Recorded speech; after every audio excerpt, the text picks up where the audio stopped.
22절에서 23절입니다. 마태복음 7장 22절에서 23절입니다. 그날에 많은 사람이 나더러 이르되 주여 주여 우리가 주의 이름으로 선지자 노릇하며 주의 이름으로 귀신을 쫓아내며 주의 이름으로 많은 권능을 행하지 아니하였나이까 하리니 그때 내가 그들에게 밝히 말하되 내가 너희를 도무지 알지 못하니 불법을 행하는 자들아 내게서 떠나가라 하리라. 아멘. 말씀 제목은 신비주의 신앙의 문제점입니다. 신비주의 신앙의 문제점입니다. 우리가 신앙생활을 하다 보면 이제 그 영적인 균형 감각이 필요한데요. 그런 균형 감각이 이제 잘못되어지면 한쪽으로 치우치기 쉽습니다. 주로 말씀을 강조하는 교회에 다니는 사람들이 흔히 하게 되어지는 가장 큰 실수가 성령의 역사에 대한 무지가 있습니다. 성령의 역사하실 때 일어나는 현상들에 대한 반감이 있어서 그것이 마치 성령의 역사가 아닌 것처럼 이렇게 또 반응할 수 있습니다. 그것은 아주 좀 무지에서 나온 건데, 조나단 에드워드 목사님 시절에 붕이 일어날 때에 흔히 말하는 강력한 성령의 역사가 나타날 때 일어났던 현상이 있었습니다. 대표적인 게 사람들이 갑자기 울기 시작하는 거예요. 그리고 어떤 사람은 쓰러지기도 하고, 어떤 사람은 넘어지기도 하고, 어떤 사람은 거기에서 막 강렬한 경련을 일으키기도 하고, 어떤 사람은 환희의 기쁨이 차서 막 춤을 추는 사람이 나오기도 하고, 그러니까 이러한 게 있다 보니까 그 시대에도 이게 논쟁이 됐습니다. 왜 논쟁이 됐냐면, 과연 이게 성령의 역사냐라고 하는 문제가 생긴 거예요. 그러다 보니까 이게 성령의 역사냐 가짜냐라는 논쟁 속에서 조나단 에드워드 목사님은 뭐 그런 거를 전혀 뭐 경험도 한 적이 없고 또 그런 걸 추구하는 분도 아니에요. 학자인데 뭐 상관이 있겠어요. 거기에서 이런 놀라운 성령의 역사가 있기도 하다라는 것을 이제 알게 된 겁니다. 여기도 불구하고 따라하는 사람들이 생겼어요. 각자. 그러니까 소위 말하는 이제 그 시대나 오늘날이나 극단적인 어떤 신비주의에 빠지는 사람들이 흉내를 내는 거예요. 그래서 그분이 이제 책을 쓸 때에 신앙 감정론이라는 책을 쓰면서 이렇게 따라하고 가짜들을 이제 분별을 내는 거죠. 그리고 가장 크게 경계하는 게 현상을 쫓는 신앙입니다. 그러니까 여기 아무리 뭐 죽은 사람이 살아나고 귀신이 쫓겨남을 당하고 병든 자가 고침받는다 할지라도 거기에 소위 말하는 중심에 예수 그리스도의 중심성이 없다고 한다면, 현상은 있는데 예수 그리스도가 없다고 한다면 그건 아무것도 없다는 거예요. 안 일어난 것보다도 못할 수 있다 라고 하는 게 이제 그분의 입장이었습니다. 저도 그게 충분히 지지하고요. 근데 이제 사람들의 대부분이 어떤 기적이 일어나면 그 기적이 일어나는 대로 사람들은 쏠립니다. 어머니가 막 무당이었던 그 목사님이 그 말 하잖아요. 무당도 방언을 한다고. 그러니까 이게 아주 무서운 말인 거예요. 알아듣지 못하는 말들을 막 하는 거예요. 누가요? 무당이요. 그러니까 남묘호랑개교 같은 그런 사람들도 방언을 해요. 그러니까 이제 옥소 집사 같은 사람들이 왜 방언이 가짜라고 막 그렇게 주장하냐면, 그 남녀호랑개교 그런 데서도 방언을 하고 무당도 방언을 하는데 기독교가 방언한다는 게 말이 되냐? 그것은 말 그대로 뭐다? 이게 샤머니즘이다.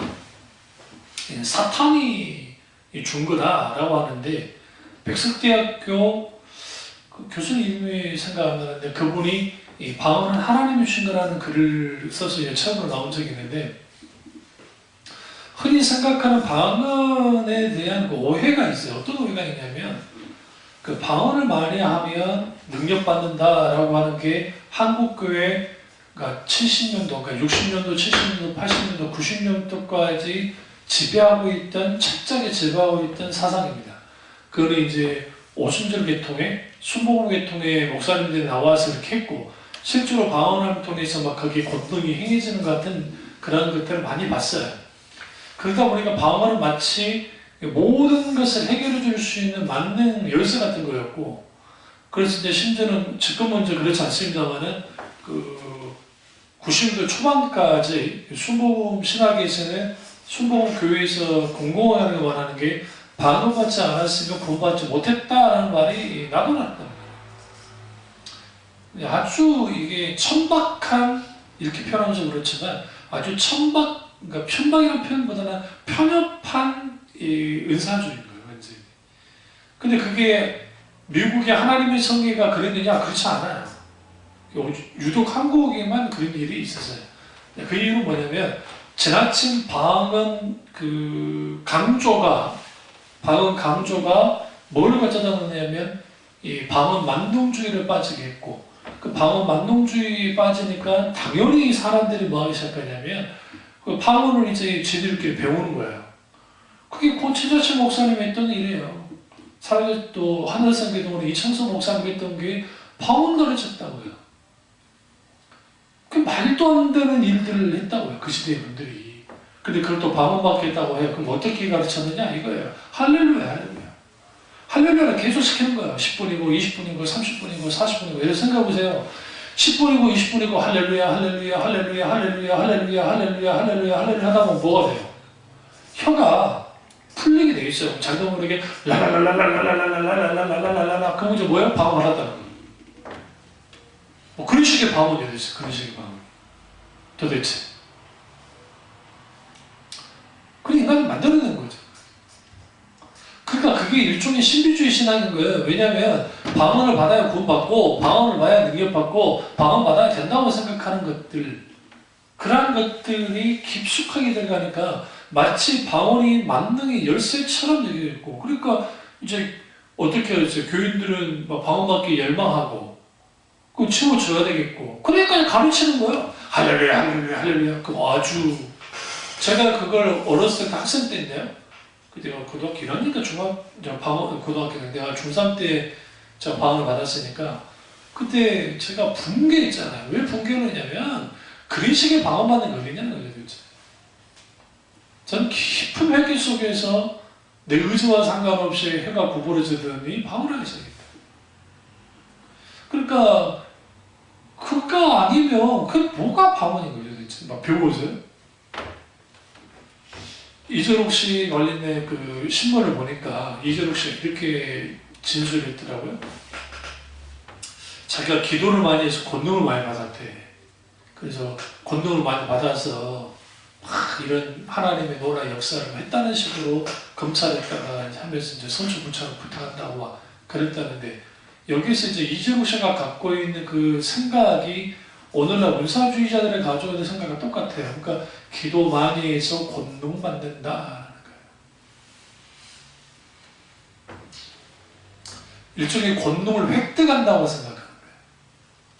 그런 권능의 획득은 없어요. 그러니까 어떻게 할 수 있느냐? 보면은 뭐만 할 수 있어요.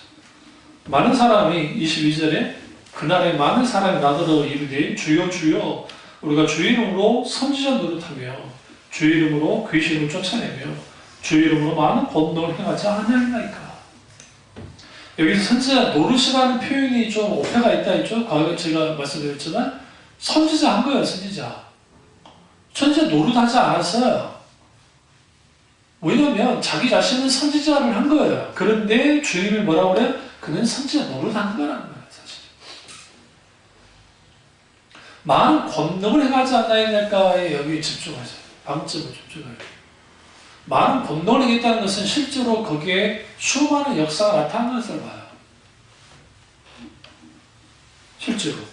그러니까 우리가 착각하는 게 어떤 목사가 어떤 은사주의자 집회를 갔더니 거기에 막 놀라운 역사가 나타난다. 그게 이건 하나님이 무조건 신임하신 거고 하나님 하신 거다. 그런 착각이에요.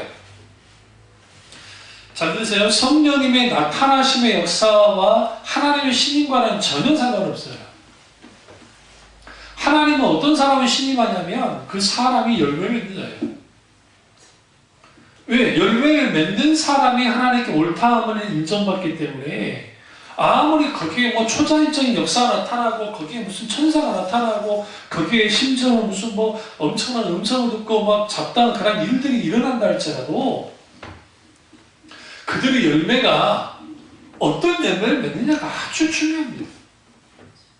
근데 웃긴 거는 뭐냐면 소위 은사주의자들이 막 거기서 은사 받았다 막 하면서 하면서 막 어떻게 보면은 막 그 사람들이 대단하게 보여요. 그리고 굉장히 영적인 것처럼 보이고 그런데 오히려 영적이지 않은 거 아세요? 아주 자기 감정적으로 이런 것들을 해나가면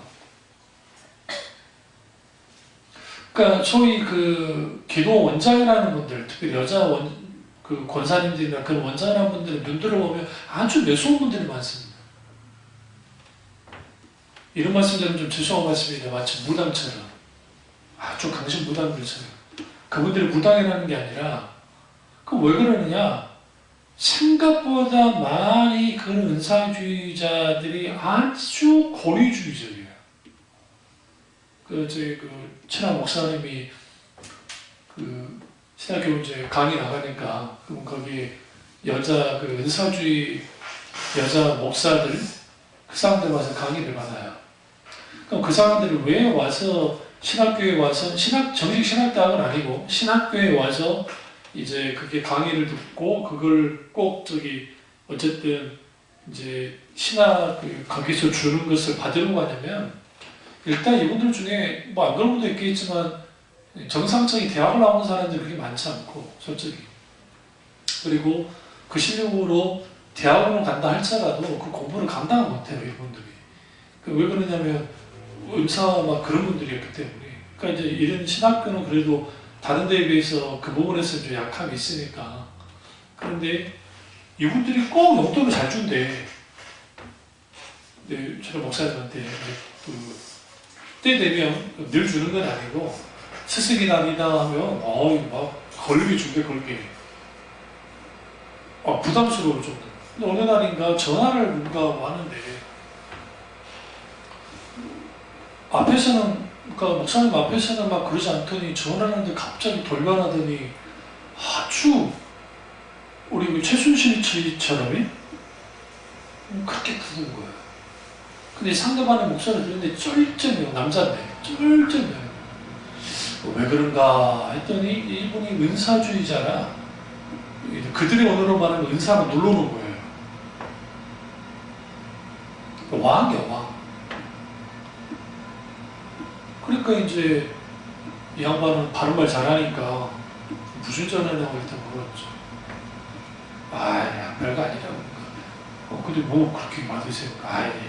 이런 사람 이런 것들은 이렇게 해줘야 된다. 그럼 그런 거 하는 게 어디 하면서 조금 깨닫도록 말해주는 거예요. 하나님의 은사는 불림하고 그런 데 쓰는 게 아니라. 근데 말해줘봤자 안 될 것 같으니까 기분 이제 나쁘지 않는 정도로만 조금 말해주고 이제 말았다고 하는데 근데 보니까 이제 그 돈이 많은 사람한테 다 은사주의자네.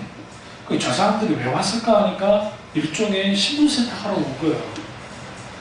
나 은사주의자인데 그래도 이렇게 신학교 장로의 신학교를 공부를 했어. 그러니까 내가 이제 한 거야. 그런 식으로 나오는 거야. 그러면 거기 와가지고 좀 공부라도 하면 또 괜찮아요. 또 그런 분들은 또 그래도 그것도 없는 사람. 그분들의 가져오는 돈 씀씀이랑 그게 굉장히 커요. 왜 그러냐? 그만큼 헌금을 할 수 있도록 합니다.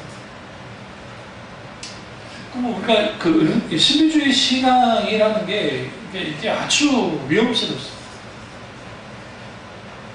그럼 우리는 어떠냐? 우리 교회는 우리도 자칫하면 그 경계선상에 갖춰져 있어요. 자칫하면 하나님의 음성을 듣는 것, 성령의 기름 부음, 성령의 은사에 대한 우리 다 열려 있잖아요. 하나님의 음성을 듣는다 때문에 계시를 받는다는 아니니까 분명히 주로 하나님의 말씀을 통해 성경 66권의 말씀을 통해서 대다수 하나님의 음성이 그렇게 들려지는 거고 음성을 들렸다는 표현이 말씀을 깨달아지고 그 말씀이 때로는 나를 좀 더 말씀이 청어할 수도 있으니까 성경 말씀이 성령의 역사 가운데 들어지는 거고 꿈이든 환상이든 내적인 감동이든 기타 등등 그런 걸 통해서 하나님 역사하시니까 근데 이게 자칫 잘못하면 한쪽으로 딱 흘러가면 무슨 일이 벌어지냐면 그게 이제 신비주의가 가요. 주로 대화를 안 하면 알 수 있어요. 대화를 안 하면. 이 말도 안 되는 그 자기들만의 하는 거. 그래서 뭐 영혼이 막 말따르니 뭐 영혼이 뭐 그 뭐라 그래 막 곤고한데 그걸 뭐 자기 목사와 영적으로 뛰어나가지고 그 상태를 잘 알기 때문에 자기한테 뭐 하지 않는다느니 막 그런 말들이라는 성경이 나와요. 성경이 언제 베드로가 네 영혼이 그래가지고 내가 물론 이름이 기록한 건 아니지만 성경을 그렇게 시키지 않아요. 기독교는 잘 들으세요. 기독신앙은 철저히 성경의 상식을 따라요. 그러니까 종교로 표현하면 굳이 종교라는 표현을 쓰면 상식이 있는 종교요. 종교로 따졌을 때. 뭘 상식이 아니에요. 무슨 말인지 아시죠? 하나님이 그런데 네 자식 죽는단다 그런 식으로 하나님이 하시지 않는다고요. 하나님의 인격체이시기 때문에. 사탄은 그런 짓을 할지는 모르지만 하나님은 그런 분이 아니에요. 물론 하나님이 이삭 달라고 하신군요. 그런 분이긴 해요. 근데 그분이 우리가 믿는 하나님이 막갑하시기 하나님이 아니라고요. 이미 뭘 예비하고 있었다고요? 순양을 예비하고 계셨던 하나님이에요. 뭐 하려고? 아브라함의 믿음을 시험에서 다시 온전히 회복하고 완성시켜 주시려고 아브라함을 위한 하나님의 최선의 행동이었어요. 그러니까 오늘날 그 입다의 그 잘못된 신앙처럼 자기 딸을 하나님께 바치면 자기가 전쟁에서 승리할 수 있다고 하는 그런 착각 속에 있는 사람들이 있다는 거예요. 일종의. 성경은 결코 입다의 신앙이 옳다고 전혀 가르치지 않아요. 말도 안 되는 신앙이다. 근데 그 시대가 자기들이 원하는 걸 자기들이 마음대로 하는 시대니까 그게 넘어갔단 말이에요. 그러나 문제는 성경이 언제 입다가 하나님께 그렇게 드릴 것에 대해서 막 높이 칭송해 주던가요? 성경에서 자기 자식을 그렇게 바친 사람 누가 있어요? 아브라함 빼놓고. 아브라함은 그러면 바치지도 않았어. 왜? 하나님 막아가지고. 근데 입다가 죽였을 때, 두 가지 학설이 있지만, 하나님 평생 청정으로 살았다는 설이 있고, 하나님 정말 진짜 죽였다는 설이 있어요. 근데 이 둘 다가 같이 통용이 돼요. 이게 어떤 건지를 잘 확실히 알 수는 없어요. 그러나 이 둘 다가 문제 있는 게, 죄 맞으러 왔는데, 그게 뭐가 문제냐는 거죠. 그게. 처음 나온 사람 마치 인신제사를 드리겠다고. 그럼 하나님이 인신제사를 받는 분입니까? 여러분, 하나님이 인신제사를 받는 분이면 이거 아주 심각해져요. 왜 심각해진 줄 아세요? 예수 그리스도의 십자가의 죽음이 아무 의미가 없어. 자칫자는. 사람 제사는 예수님 한 분이었어요. 그것도 하나님이신 예수 그리스도, 인간으로 오신 하나님. 그분만이 단번에 제사가 드려짐을 통해서 제물이 돼서 드려짐을 통해서 제사가 완성이 됐던 거예요. 그러니까 우리가 이 신비주의 신앙과 이런 건전한 신앙의 차이는 그렇게 크지 않아요. 우리 생각할 때 막 완전히 막 그럴 것 같아도 그게 아니라 종이 한 장 차이 같아요. 정말. 모든 것을 막 영적으로 본다고 하는 분들이 있어요. 영적으로. 다 영적으로. 이 대표적인 게 김기동 이단들이거든요. 귀신론들, 마귀론 빠져있는 사람들. 이 사람들은 툭하면 감기 걸려도 귀신이요. 걸려가다 넘어져도 귀신이요. 다 귀신이에요, 귀신. 귀신이라니까요. 그러니까, 그러다 보니까 그런 것을 소위 말하는 뒷받침해야 되니까 성경을 짜집게 하는 거예요, 성경을. 그래서 말도 안 되는 해석을 해요. 창세기 1장의 창조와 창세기 2장의 창조가 다르다는 식으로 말해요. 근데 이게 얼마나 무지한 행동들이냐면, 그러니까 신학교 1학년 딱 들어가가지고, 신학 공부를 하면 알 수 있는 내용이에요. 그게 뭐 그러냐면, 한번 가보실까요?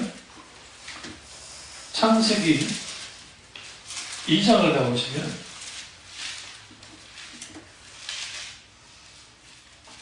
이 장 4절 이것이 천지가 창조될 때 하늘과 땅의 내력이니 여호와 하나님이 땅과 하늘을 만드시던 날에라고 되어 있어요. 그러면 1장을 딱 가보시면 1장 1절에 태초에 하나님이 천지를 창조하시니라, 그러니까 하늘과 땅을 창조하시냐라고 되어 있죠. 그런데 여러분 여기서 보세요. 2장 4절에 다시 가보시면 하늘과 땅의 내력이냐 할 때 이 내력이라는 표현이 히브리어로 톨레도스라고 해요. 이 톨레도스라는 뜻은 뭐냐면 요약이라는 표현이에요. 핵심 요약. 핵심을 요약하는 거야. 그런 의미가 있고, 또 하나는 이 톨레도스라는 뜻이 어디에 사용되냐면 마태복음 1장을 합니다. 딱 잡아줘 보시면 1장 1절 가보세요. 아브라함과 다윗의 자손 예수 그리스도의 뭐다? 계보라 할 때 이 단어가 톨레도스라고 합니다. 그러니까 이 톨레도스는 이게 헬라어예요. 70인역에서 말하는 거니까. 근데 이 톨레도스라는 의미는 계보, 족보 혹은 요약 혹은 대략 핵심 부분을 요약하는 걸 말해요. 요약 설명하는 걸 말해요. 이 다양한 의미를 써요. 그러니까 당연히 창세기 2장 4절에서 말하는 이 내력이니라고 하는 표현은 당연히 이제는 핵심을 요약하는데, 여기서 뭐가 맡겨지냐면 재밌는 표현이에요. 창세기 1장 1절에 하나님이 태초에 하나님이 천지를 창조하시니라고 되어 있잖아요. 하늘과 땅. 그런데 여기서 뭐로 바꿔놓냐면 여호와 하나님이 뭐와 뭐를 만드신 날에 땅과 하늘을 만드시던 날에라고 되어 있는 거예요. 그러면 여기서 우리는 뭘 알 수 있냐면 창세기 1장에서의 강조점은 철저하게 하늘에 있어요. 하늘에. 그러니까 전체적인 관점이 있고 2장 4절 이후에는 뭐의 관계가 있냐면 땅에 있어요. 땅에. 그럼 왜 땅에 관계가 있어요? 관심이 있어요. 이게 핵심 구조예요. 누가 만들어지니까? 인간이에요. 그러니까 철저하게 창세기 2장 4절에 인간을 중심으로 모든 창조의 기사가 나오는 거고, 창세기 1장에서 나오는 창조 기사는 전체적 의미에서 특별히 하늘의 관점에서 이렇게 쭉 내려오는 거예요. 하나님의 관점에서. 근데 기계동 쪽에는 뭐 1장이 창조하는 인간은 영혼이 없는 그냥 육신만 있던 사람들이 창조된 거고, 2장에 있는 그 인간은 아담과 하와는 영혼까지 함께 있는 인간이었다. 그래서 아담 이전에서 뭐가 있다? 사람이 있었다는 걸 현혹을 해요. 그러니까 사람들이 기존 교회에서 들어본 적이 없으니까 헷갈리는 거예요. 거기서. 그리고 이 세상이 소위 말하는 무적행이라는 표현을 써요. 이 사람들이. 이 세상이 무적행이라. 지옥이라고. 그러니까 음부라고. 지옥이 아니라 음부라고. 그래서 그 음부의 세계에서 마땅히 사탄이 이렇게 역사하니까 마땅히 뭐 해야 된다? 영적으로 전쟁을 해야 된다. 그래서 이제 우리는 사탄과 전면전을 해야 되고, 그래서 뭐 귀신 쫓는 그 짓들을 하는 거예요. 이렇게 서워가지고 뭐 넘어뜨리고 하는 일들을. 이게 뭐와 연결되냐면 이게 우리나라에서 갑자기 생긴 게 아니고 미국 이단의 영향을 김기동 씨가 받아서 갖고 들어온 거예요. 그게. 세대주의 이단이었다. 그러니까 세대주의 영향을 받은 이단들이 그 영향을 받아서 갖고 들어왔고, 소위 과학의 흐름의 조주를 파라 그런 책들 한참 유행일 때 있었잖아요.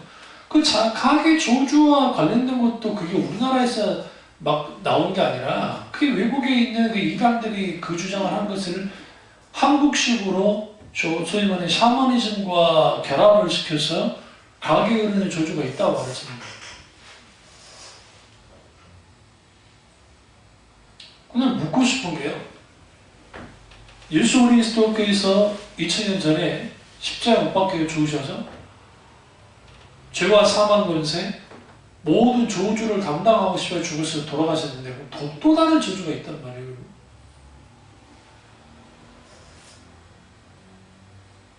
이 사람들은 또 다른 저주가 있다고. 그럼 그걸 어떻게 치료해야 되느냐? 거기에서 소위 말하는 이제 그 내면에 있는 귀신을 쫓아내야 된다는 거예요. 그게 마귀론과도 연결이 돼요. 그게 한국교회의 상당 부분의 교인들이 영향을 줬어요. 그럼 왜 그러한 것에 빠져버리느냐? 소위 그 신비주의에 빠지는 사람들의 가장 큰 특징이 뭐냐면 그 말씀이 굳게 서 있는 신앙이 되지 못해요.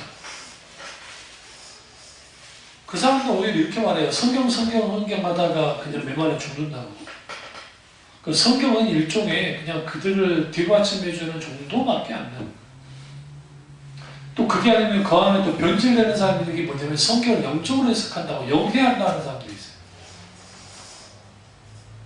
영적으로 해석하겠다. 그런데 그걸 신학적인 표현으로는 이걸 풍유적 해석이라고 해요. 풍유적 해석이라는 게 무슨 말이냐면 이걸 마치 그 일종의 영적인 의미를 다 추론해내는 거예요. 찾아가는 거예요. 그게 이제 교보들이, 초창기 교보들이 아직 신학이 발전되지 않았기 때문에 그런 실수를 좀 해요. 대표적인 어거스틴이 좀 실수를 했는데, 아우구스티누스가 당대로 영적으로 했고 아주 풍유적 해석을 그 시대는 당연한 거였어요. 우리 때는 이제 문제가 되지만. 그러니까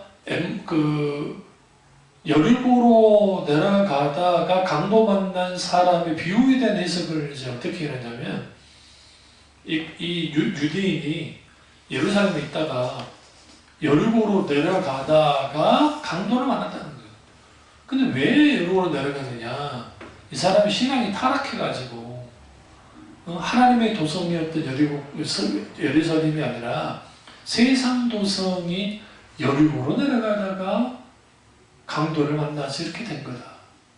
그래서 선한 사마리아인이 가서 그렇게 구출을 줬다라는 식으로 막 했던 거예요. 그래서 말하면 강도는 사탄이고 구출을 준 사람은 예수입니다 하는 식으로 이제 해서 은혜스럽죠. 근데 이제 여기서 문제가 되는 게 뭐냐면 그 시대에 예수님이 비유하실 때에 예루살렘에서 여리고로 내려가는 길이 아주 위험했어요. 그러니까 이게 이제 그 고고학이나 역사를 쭉 들여다보면 왜 이게 좀 위험했냐면 예루살렘은 어쨌든 이스라엘의 수도잖아요. 수도적인 기능을 했던 거예요. 종교적인 수도이고 아주 중요한 기능을 했죠. 그럼 당연히 모든 물자가 어디로 가겠어요? 예루살렘으로 많이 가겠죠. 아무래도 그쪽으로 많이 갈 거란 말이에요. 그러면 그 먹고 살기 위해서 상업 활동을 하기 위해서 사람들이 왔다 갔다 할 것이고 아니면 또 그 예배 제사 드리기 위해서 할 것이고 그러니까 거기에 강도 집단들이 생각보다 많았어요. 그래서 그 로마 문헌에 보면 그 로마 문헌에 이 강도들이 떼져서 막 사람들을 막 다 이제 상해 일으키고 막 도망치는 거예요. 그러니까 로마 군인들이 현장에 가면 이놈들이 톡 껴가지고 잡기가 쉽지 않은 거예요. 그러니까 그런 상황이에요. 그게 그 길이 그런 길이에요. 그러니까 예수님이 여리고로 내려가는 사람이 선한 사마리아 비유서에 그 설교를 했을 때에 오늘날 말하면 우리 뉴스에 어느 동네에 강도가 막 바글바글 한다더라 뻑치기가 있다더라를 다 알고 있어요. 사람들이 아주 유명하니까. 그런 상황에 예수님이 그 설교를 했을 때에 그 청중들은 당연히 그 사람이 강도를 만났구나. 그럼 또 왜 내려가야 되느냐? 해발 600m가 예루살렘이고 여리고는 낮아요. 내려갈 수밖에 없어요. 근데 어거스틴은 그 내려간다고 해서 신앙이 타락했다고 해석을 해버리는 거예요. 그러니까 그 시대의 사람들은 그럴 수 있어요. 근데 오늘날에도 그런 식으로 해석을 한다는 거예요. 많은 부분이 있어요. 그러니까 말도 안 되는 성경의 해석을 갖다 주면서 자기가 하는 말이 마치 하나님의 말씀인 거냐 하는 분들이 많고 요즘은요 이제 이단도 옛날에는 한때 뭐 무슨 왕국 문집회 다 이단으로 판명됐지만 뭐 간멜성 무슨 뭐 엘리야 무슨 선교회 막 큰 이단들의 책도 있겠지만 막 그런 데가 이제는 발응을 하지 못한 이유가 뭐냐면 사람들이요 이제는 그런 것에 관심이 없어요. 더더군다나 기존 교인들이 더 관심이 없어요. 근데 문제는 뭐냐면 그 설교를 들었을 때에 그 분별할 수 있는 분별력들이 없으니까 거기에 묶이는 거예요. 말에 묶이는 거예요. 이거 외에도 여러 해석들이 다 달라집니다. 그러니까 자의적 해석이 굉장히 많아요.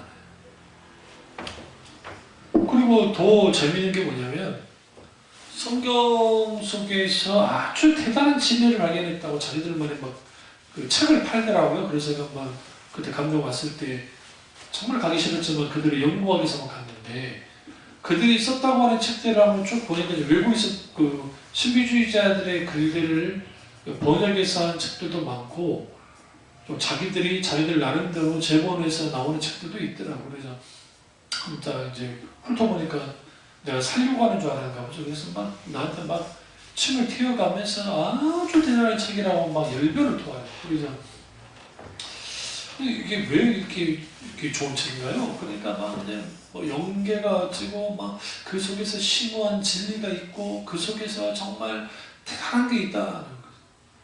이런 책을 읽어야 적어도 영적으로 좀 더 깊은 세계 속에 들어갈 수 있다. 한번 보니까 아주 형편없는 책이에요. 웃겨요. 말도 안 되는. 저 같은 경우에는 이제 주로 책을 볼 때 일단 서문을 보고 목차를 봅니다. 서문을 왜 읽냐면 서문에서 자기들이 쓰고자 하는 말을 드러내기 때문이에요. 그래서 보고 그 다음에 목차를 쭉 보다 보면 그 목차에 어느 정도 감이 와요. 그럼 왜 이들이 이럴까? 소위 영적 대결이라는 거 그리고 신사도 운동과 연관되어 있는 분들인데 그분들이 자기들만의 어떤 사상을 가지고 있긴 있어요. 그런데 그런 모든 것들이 사실 영적 세계에 대해서 깊이 이해한다고 말하지만 사실 그걸 들여다보면 그게 아주 무서운 자칫하면 하면 이단들이든 아니면 소위 주술사들하는 영매작용과 관련된 일들을 해요. 그러니까 영매작용이 뭐냐면 신과 접촉을 해서 영매를 이용하는 그런 것들은 그런 것들이 문별하게 돌아다니고 또 하나는 이게 돈 주고 살 만한 것도 아닌데 그거 가지고 그렇게 하는 거예요. 말도 안 되죠. 그럼 왜 그래요?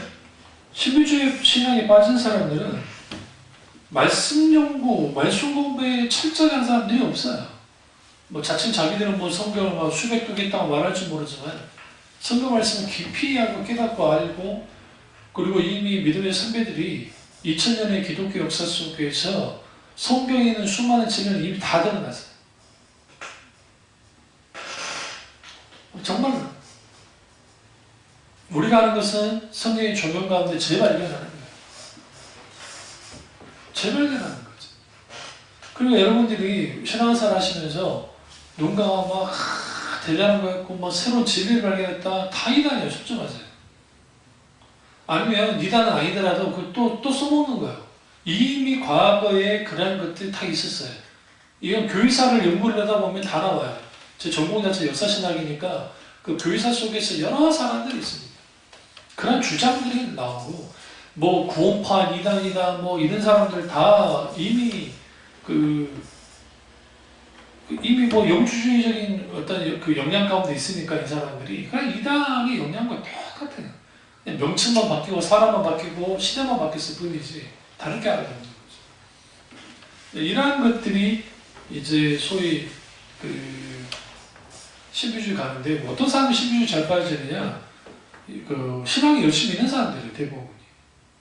근데 모든 일을 지나치게 영적으로 해석하는 경향이 있어요. 성경은 분명하게 신비적인 요소가 있습니다. 그래서 이단이 나오는데 그 부분 신비주의에 빠지는데 성경은 그 자체가 신비해요. 여기서 미스터리라고 할 때 그러니까 성경의 신비라고 할 때에는 이거예요. 어떤 신비로운 역사를 말하는 게 아니라 성경에서 말하는 신비는 크게 두 가지로 볼 수 있는데, 하나는 하나님 인간이 된 게 신비고, 또 하나는 하나님이 인간으로 오신 하나님께서 십자가에 죽어 하나님의 죽음이 신비예요. 그걸 통해서 뭘 이루었어요? 구원을 이루신 게 신비예요. 그러니까 기독교에서의 신비는 그거 외에는 없어요. 무슨 뭐 다른 영적 세계 속에 있는 막 그런 거. 예전에 무슨 뭐 그 세상에 이런 일에서 그 교회 지하실 기도실에 집게가 찼는데 불빛을 딱 비춰보니까 그 예수님 얼굴이 나타났다나? 그게 한 적 있어요. 근데 그 개신교회에서 제가 그걸 보고 경악을 금치 못했어요. 저 사람들이 진짜 크리스찬인가? 응? 만약 우리 교회에서 그런 일이 있었으면 이거 뭐 결로 현상 때문에 그냥 이렇게 뭐 사람 모양처럼 됐었나 보다 라고 그냥 지나갔을 텐데, 그게 마치 영적인 거냐 막 하면서 이게 예수님 얼굴이라고 그러니까 자기들이 이렇게 말해주니까 그렇게 보이는 것 뿐이에요. 인간의 시각이라는 게 왜곡 현상이 많습니다. 정확하지 않아요, 인간의 시각이라는 게. 그러니까 그런 것을 통해서 한다. 그러니까 그럼 거기에서 막 이제 거기에다 놓고 뭐 영적인 현상이 났다고? 그러니까 불교에서는 우담바라라고 하는 그 있거든요. 우담바라라는 게 뭐 1000년에 한 번씩인가 뭐 2000년에 한 번씩인가 어딘가 뭐 나타나는 그런 게 있는데, 그런 거 신비롭다고 막 하고, 또 카톨릭 같은 경우에는 뭐 마리아의 눈물이 그 마리아상에서 뭐 눈물이 흐른다든지, 예수님 상에서 땀을 흘린다든지, 그걸 통해서 막 그 신비로운 역사가 나타났다고 막 하는. 카톨릭은 그럴 수 있어요. 왜 그러냐면 카톨릭은 그 자체가 신비주의니까. 응? 일단 뭐 종교도 마찬가지고, 러시아 종교의 그리스도교도 마찬가지고, 다 종교에는 다 신비주의적이에요. 그러니까 그 사람들은 그 성상을 숭배하니까, 그리고 그 그림, 그러니까 뭐 어쨌든 그런 숭배를 하니까, 그러니까 그럴 수 있다 하는데, 개신교에서 그런다. 그럼 왜 그러느냐? 소위 말하는 신비주의에 빠지는 거예요.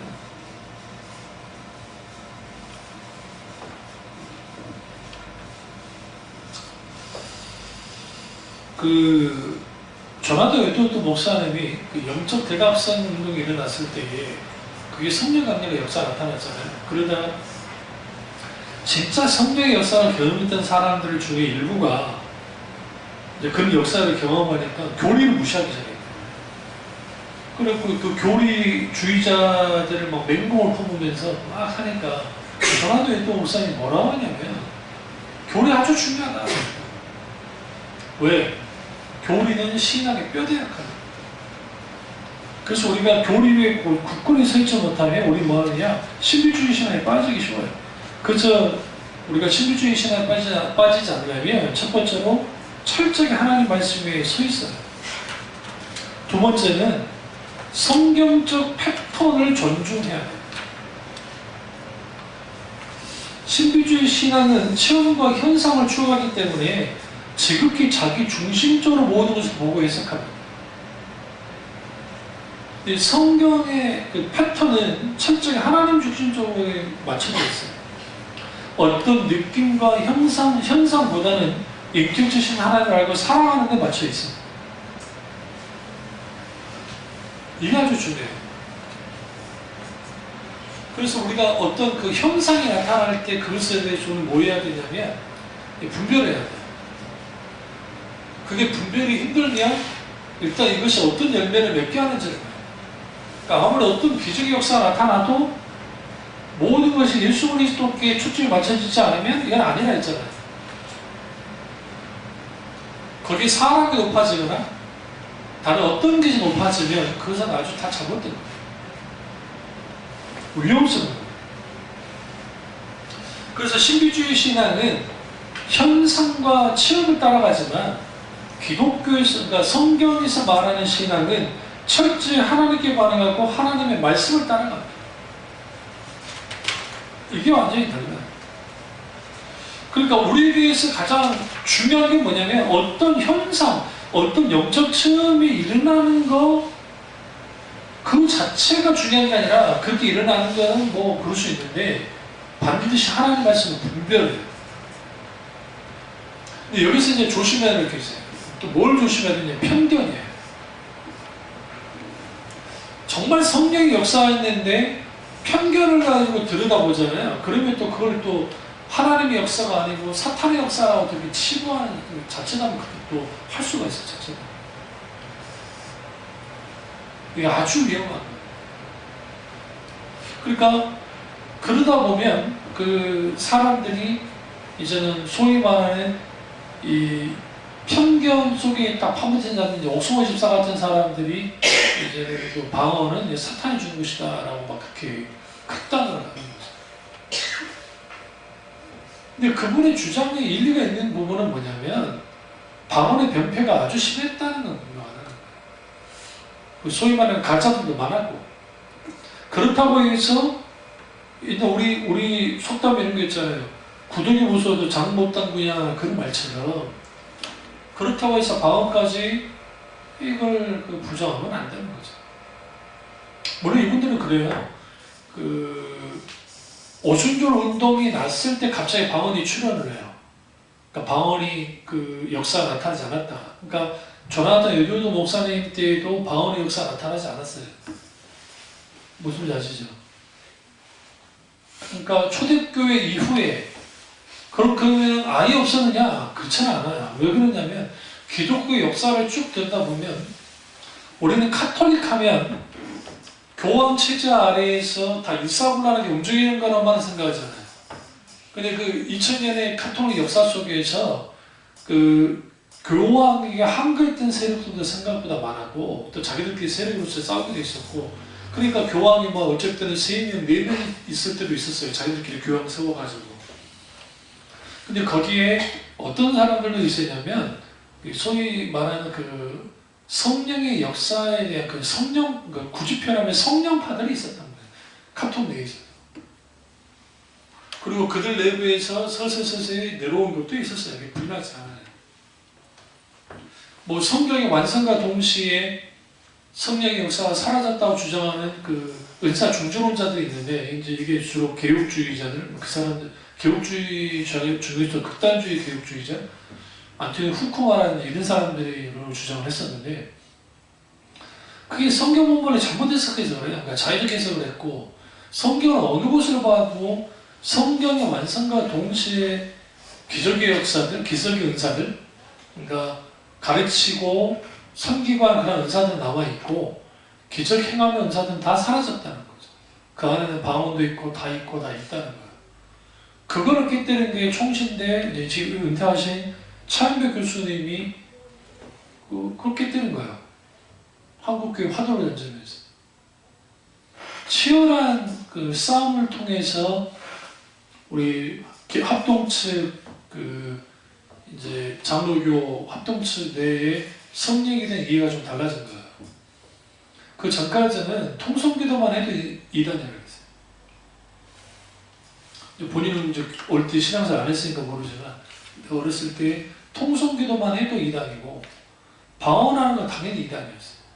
그러니까 최자실 목사님의 에피소드가 있잖아요. 50 몇 년 동가 60몇 년 동가 성결교 신학교를 가려고 이제 마음 먹고 했는데 그때 이제 그 인터뷰를 한 거죠. 왜 신학교 왔냐? 그러니까 여기 열차에서 신학교 왔습니다. 그까지 좋았어요. 묻는 거예요. 방언 받았냐? 이제 순전하셔가지고 받았습니다. 안 돼. 쫓아낸 거예요. 성결교는 방언파들과 결별해서 나온 거거든요. 그게 미국에서 그 교단이 따로 성결교가 있던 건 아니고 이제 성결을 강조했던 사람들 이걸 성결이 다시 말하면 이제 sanctification 그 성화를 말하는 거예요. 그 사람들은 방언의 역사에 대해서 받아들이지 않고 성화만을 받았던 사람들 그 영향을, 이제 그 책이나 그런 거 영향을 받은 분들이 한국에는 이제 선교교는 선교사회에서 만들어진 교단이 아니고 그런 영향과 가르침을 받아서 한국 이제 전도관이에요, 전도관. 이단 전도관 말고 교회로 시작된 게 아니라 전도 운동으로 시작된 게 전도관으로 시작된 게 선교교예요. 처음부터 교회를 하지 않았어요, 선교교회. 그러니까 그러니까 민족을 복음화시켜야겠다는 거. 그 전도관이라는 아주 좋은 그것을 이 이단이었던 이 박대선 천부교가 가져간 거죠. 박대선 그쪽이 그걸 가져가서 그런 거지. 사실 전도관을 가장 먼저 쓴 분들은 선교교 분들이에요. 선교교 분들. 그러니까 그 선교교에서는 그걸 받아들이지 않으니까 그러니까 어쩔 수 없이 수보신학교 간 거예요. 그러다 조윤규 목사님 만난 거고. 그래서 혹자는 그런 말 했어요. 웃기는 소리로. 그때 쫓아내지만 않았으면 그 어마어마한 교회가 선교에서 나왔을 줄은 모른다라고 할 만큼 이제 그런 거죠. 그러니까 이게 무슨 말씀이라고 하냐면 이게 편견에서 나온 거예요. 신학적인 편견이 딱 있으면 그걸 다 거부하는 거예요. 그걸. 그러다 보면 성령의 역사를 어떻게 만들 수 있어요? 막을 수 있어요. 그러니까 한쪽은 지나친 과잉으로 가는 게 문제고 지나치게 한쪽은 지나치게 편견을 가지고 막아버리는 게 문제라는 거예요. 이 둘 사이에 뭐가 필요하냐면 이 조화가 필요한 균형이 필요해요. 그게 뭐가 잡아주느냐? 그것은 결국은 성경이 어떻게 끌고 가느냐? 뭘요? 신앙의 패턴을 어떻게 끌고 나가느냐를 봐야 되는데 신앙의 모든 패턴은 인격체신 하나님과의 관계에서 만들어져요. 그래서 인격체신 하나님과의 관계가 중요시 되지 않으면 자칫자만은 어떻게 되느냐? 한쪽은 지나치게 편견으로 가고 그래서 성경의 역사는 끝났다고 하고 한쪽은 지나치게 소위 막 영적이다 어쩌다 하면서 막 말도 안 되는 이상한 말들을 하고 또 나름대로 자기들이 신비주의적으로 경험을 하니까 막 천사를 보고 환상을 보고 그러니까 이제 주로 이분들이 어디에 집중하겠어요? 계시록에 집중하겠죠.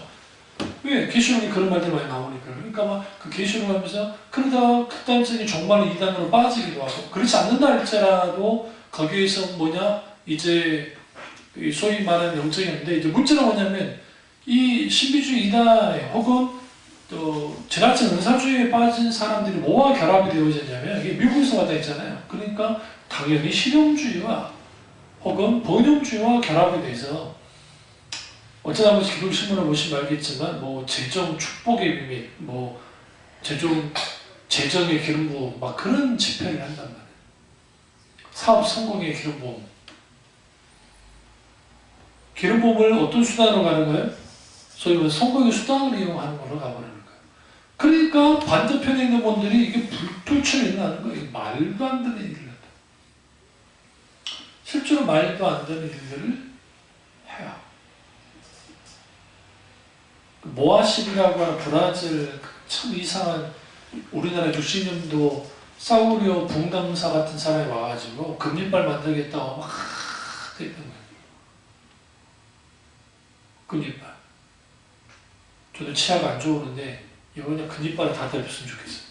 그 역사가 나타나가지고 치과 안 가게 다 떼어져가지고 그 금리빨만 금리빨 그러는데 난 묻고 싶은 게 그 금리빨 돼서 뭐하게요? 그 뭐하시러 왔을 때 내가 갔거든요. 하나님 감동해가지고 한번 보라고 해가지고 그러니까 이제 통역하는 목사가 뭐라고 하냐면 금리빨이 되게 해달라고 막 하니까 사람 나와가지고 막 금리빨 보고 있는 거예요. 제가 기도하고 있었겠어요? 당연히 눈뜨고 보고 있을까 알죠. 내가 같이 기도하고 있었겠어요. 연구하러 간 사람이 그 집회에 뭐 내가 뭐 참여를 한 것도 아니고 그냥 하나님이 하도 그런 자들도 보고 분별하는 그런 감동을 주시니까 간 것뿐이지 그거 아니면 내가 갈 사람도 아닌데 사실 그 금리빨이 일어난다고 합시다. 뭐 하나님은 못한 일이 없으시니까 설사 그런다 합시다. 그게 어떤 의미가 있는데요? 왜 하필이면 황금일까요? 매력적이죠. 아주 매력적이죠.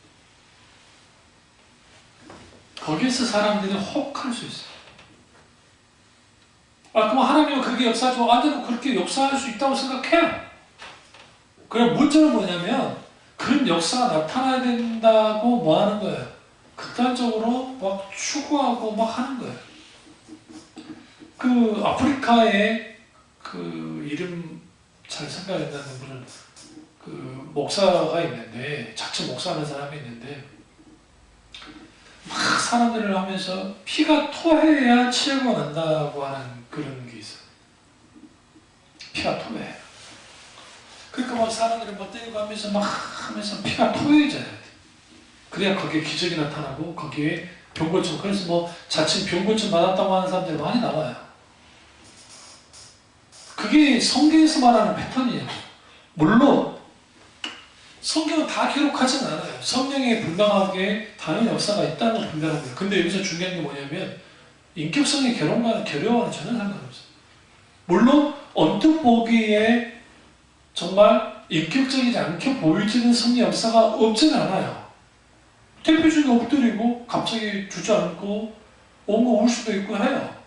그러나 거기는 철저히 뭐와 관계가 있냐면 인격적인 하나님이 그를 만지시고 그걸 통해서 실제로 그 사람 변화되고 그 실제로 열매를 맺어갈 때 그게 성령 역사라는 걸 아는 거죠.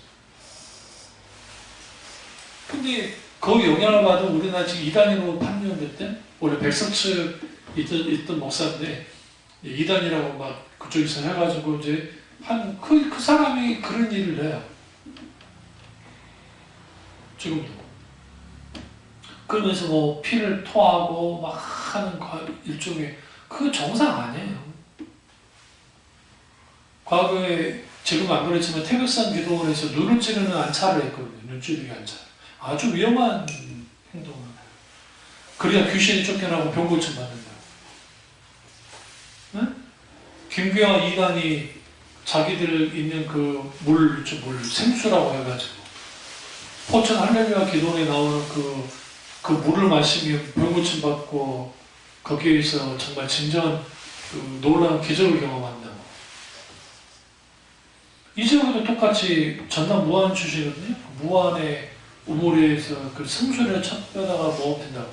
근데 참 또 기자들도 아주 또 이 사람들이 그 짓궂은 게 그 물을 몰래 퍼다가 선문무서 다 해보니까 이 두 곳 다 그 음용 불가 판정됐다. 근데도 그걸 또 퍼 마셔요. 왜? 그게 나를 치유할 거라고. 그게 개신교 신앙이에요. 성경에 어디를 봐서 어떤 생수를 마시면 낫는다고 그래요. 예수님 자신이 생수가 아닌데. 예수님 그분 자신이 생명수라. 누구든지 목마르면 내게 와서 마시라 그랬는데. 우리의 베이스 생수의 강이 흘러넘치다 했죠. 성령을 통해서 그런 일이 가능하다 했는데. 뭔 물에 묻는 생수가 왜 필요해요? 그건 카톨릭이야, 그거는. 교육교회가 아니고. 그럼 왜 그 신비주의 신앙이 이렇게 빠져버리느냐? 당연하죠. 말씀에서 떠나면 다 그렇게 되어 있어요. 세 번째는 목회자 신앙 지도를 잘 받아야 돼요. 그래서 기도 좀 한다고 하는 사람들, 뭐 환상도 뭐 한다는 사람들이 그 지도자의 지도로부터 벗어난 경우가 많아요. 네가 아셔야 돼요. 신비주의 신앙은 하나님의 말씀 기준 앞에서 설자를 잃습니다. 설자리가 없어요. 왜 그러냐면 신비주의 신앙을 가진 사람들이 그들의 열정과 그들이 열심히 아주 커 보여요. 그런데 그들의 열심과 그들의 소위 말해 열정이 어디서 나온 거냐면 소위 그들의 체험과 그 현상에서 나오는 거예요. 응? 근데 이게 가면 갈수록 무슨 이제 문제가 생기냐면 인간은 어떤 경험을 하죠. 우리 대표님 이거예요. 아주 좋은 곳에 한 번도 안 가본 곳인데 갔더니 너무 좋은 거예요. 응? 또 반대는 아니고 다른 점이 뭐예요? 어떤 음식을 처음 먹었는데 너무 맛있던 거예요. 그래서 또 다시 한번 가봤더니 그 맛이 덜하기도 하고 그 장소 갔더니 좀 덜, 감흥이 덜하죠. 인간이 그래, 인간은 금방 자기가 그 경험했던 그 아주 좋은 것을 다시 한번 갔을 때 그 감흥이 덜해요. 뭐 좋은 경우도 있긴 있겠지만. 그럼 당연히 현상과 일어나는 소위 말하는 체험을 통해서 그들의 열심과 그들의 그 열정이 막 계속 되어진다면 더 뭘 강조하겠어요? 더 큰 열심, 더 큰 체험과 더 큰 현상을 요구하게 되고 급기야 뭐까지 가게 되어지냐면 그러니까 일종의 쇼를 하는 거예요. 쇼를. 그러니까 예배 때마다 뭐가 보인다, 뭐가 날아다닌다, 갑자기 내게 계시가 내렸는데 계시의 말씀 이렇더라, 다 들을지어다, 음악, 조명, 뭐 여러가지 장치를 다 해가지고 심지어는 간증이라는 것까지 같이 끌고 나와가지고 소위 말하는 그들이 말하는 신성한 분위기를 만들어 놓고 거기에서 막 해나갈 때에 사람들에게 그럴싸한 거예요. 그런데 쭉 빠지다 보면 그들에게 필요한 게 뭐냐? 인격체신 하나님과의 관계에서 주어지는 믿음이 아니라 뭐예요? 소위 어떤 현상과 어떤 체험과 어떤 느낌이 있어야 소위 말하는 그들이 말하는 믿음이 강화되는 거예요. 반대로 그런 게 없으면 약화됩니다. 그러니까 이런 식으로 신앙이 세워지면 하나님의 말씀이 아니라 체험과 현상이 끌고 갑니다. 그리고 그 체험과 현상을 일으키는 소위 말하는 그게 그들이 말하는 진짜인지 가짜인지 모르겠지만 어쨌든 일으키는 그 목사 혹은 그 지도자가 신격화돼요. 그럼 불가피하게 신격화돼요. 그 신격화되면 이제는 말은 하나님을 믿는다고 하지만 누구를 따라가요? 교주나 그 자칫 목사라는 사람이나 그 지도자를 따라가게 돼 있어요. 그런 데서 벗어나기 쉽지가 않아요. 결국 그렇게 하다 보면 신비주의 신앙이 빠지고 하나님의 말씀과 성령이 조화 가운데 있지 못하게 됩니다. 그래서 우리에게 필요한 게 뭐냐면 인격체신 하나님께 신앙을 맞추고 하는 신앙생활에 필요하고 하나님께 영광을 드리는 목적 가운데 신앙이 되어져야 돼요. 결국은 신비주의 신앙은 현상만 따라가다가 뭐만 있어요? 현상만 남습니다. 현상의 쓰레기들만 남습니다. 그러면 결국 열매가 없다는 거죠. 그래서 우리는 신비주의적인 신앙의 경향으로부터 벗어나서 말씀과 조화 가운데 있기를 주님으로 축원합니다. 기도하겠습니다. 기도하실 때 이 말씀이 나의 말씀이 우리 말씀이 되겠습니다.